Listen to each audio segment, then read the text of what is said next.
안녕하세요, 박민수 원장입니다. 구독해 주시고 좋아요를 눌러주셔서 진심으로 감사드립니다.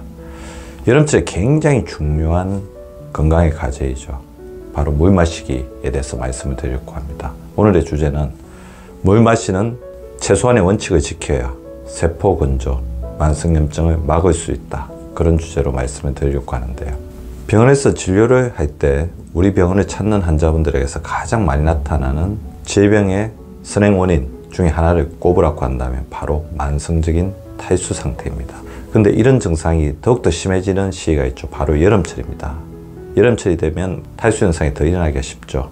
이것은 혈액순환의 장애, 냉방병, 그리고 가을을 준비하는 면역력에 심각한 저해 요인으로 작용하게 됩니다. 물은 세포가 대사 과정에서 영양소를 분해할 때 생기는 독소를 배출하는 데 있어 꼭 필요한 성분입니다. 몸에 물이 부족하게 되면 새로운 에너지를 만들기도 어렵고 우리 몸 속에 쌓인 독소가 혈관을 타고 번지면서 여러 가지 문제점들을 일으키기도 쉽습니다. 더불어 우리 몸에 있는 면역세포들이 원활하게 우리 몸을 요구하는 곳곳에 제대로 전달되지 못하기 때문에 면역력 저하 상태, 만성염증이 더욱더 악화되는 상태가 됩니다.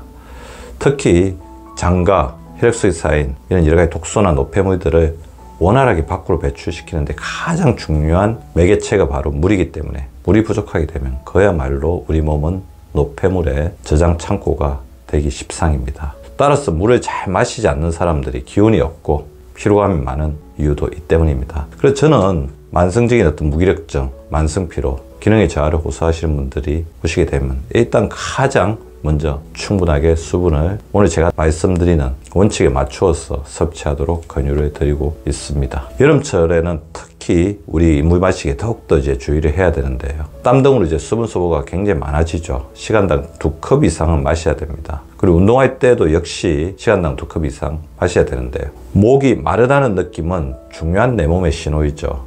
갈증을 느끼면 지체하지 말고 물을 마셔야 합니다. 물론 이런 갈증을 느끼기 전에 수분 섭취를 선제적으로 해주게 되면 만성 탈수로 인한 우리 몸에 가해지는 여러 가지 손상들을 최소화할 수가 있습니다. 이런 갈증 요인이 있을 때는 시간당 2컵에서 4컵 정도를 마시는 것도 괜찮습니다. 당뇨 환자이거나 당뇨에 관련된 문제가 있다면 혈당이 오르게 됩니다. 이때는 시간당 2컵에서 4컵 정도를 마셔서 이 혈당 조절에 도움을 주시는 것이 아주 중요합니다. 자, 제가 항상 말씀드리죠. 자신의 몸에 수분이 충분히 공급되었는지를 판단하는 가장 중요한 2가지 기준은 바로 갈증과 소변색입니다. 갈증은 느끼지 않을수록 좋죠. 그리고 소변색은 맑고 투명할수록 좋습니다. 그래서 반드시 하루에 한 번은 우리가 화장실에서 자신의 소변 색깔을 체크해 보는 것이 좋습니다. 자, 그러면 물을 마시는 원칙에 대해서 말씀을 드릴 건데요. 그 전에 제가 먼저 하나 보여드리겠습니다. 자, 이게 바로 제가 낮 동안 우리 병원에서 마시는 물의 양입니다. 아침에 오면 무조건 여기에 물을 채우고 이 채운 양을 하루에 물 요구량, 병원에서 요구량으로 생각을 하고 이 부분을 반드시 소화하려고 노력을 하고 있습니다. 자, 이 정도가 남았는데요. 오늘 이 촬영을 마치고 집에 가기 전에 이 물을 마저 마셔서 하루 병원에서 마셔야 되는 물 요구량을 채우려고 하고 있습니다. 자, 오늘 제가 말씀드리는 물 마시는 원칙 한번 생각해 보시고 반드시 실천해 주시기 바라는데요.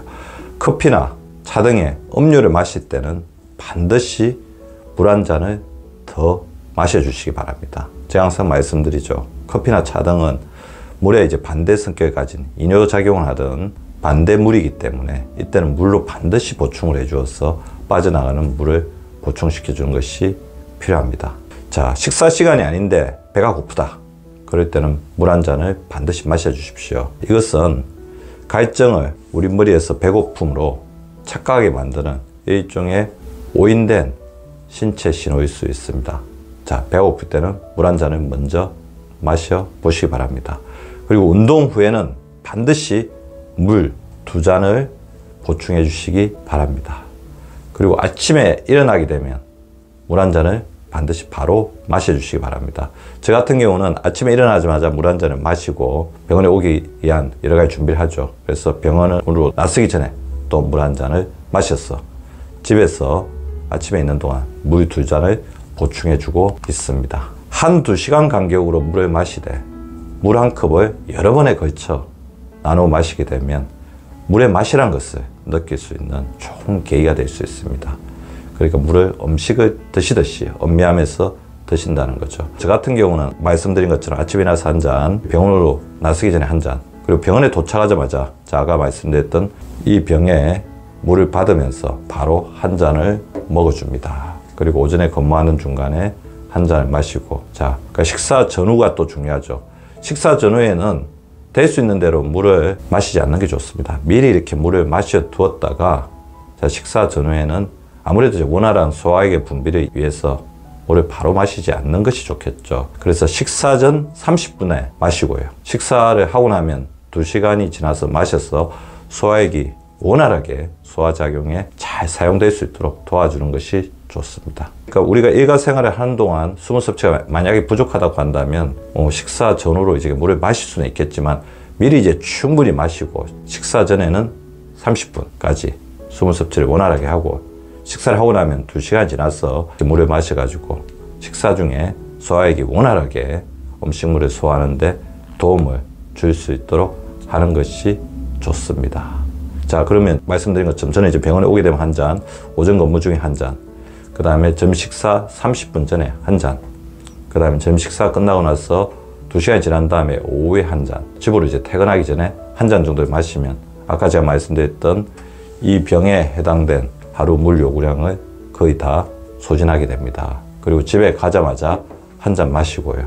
저녁 식사를 하겠죠. 저녁 식사를 끝나고 나서 한 2시간 정도가 지나면 잠자기 전에 한 9시 정도가 됩니다. 9시 정도에 한 잔을 마시면 대략 요구되는 하루의 물 필요량을 다 채울 수 있는 것입니다. 물론 9시 이후에는 가급적 물을 마시지 않으려고 노력을 합니다. 왜냐하면 9시에 물을 마시게 되면 아무래도 이제 신장을 통해서 방광으로 소변이 가게 되고 자는 동안 지속적으로 방광을 자극해서 깊은 잠을 못 자게 할 수가 있죠. 찬물이나 뜨거운 물을 마시는 것도 크게 상관없지만 될 수 있으면 미지근한 물로 마시는 것이 우리 몸의 신진대사나 체온 유지에 도움을 줄 수가 있습니다. 운동이나 육체활동을 하거나 땀을 많이 배출하게 되었을 때는 평소보다 2컵 더 마시는 것이 좋습니다. 기운이 없을 때 또 이제 2컵 정도 물을 이렇게 마셔서 만성 탈수로 인한 무기력증이 아닌지 반드시 체크해 보시는 것이 좋을 것 같고요.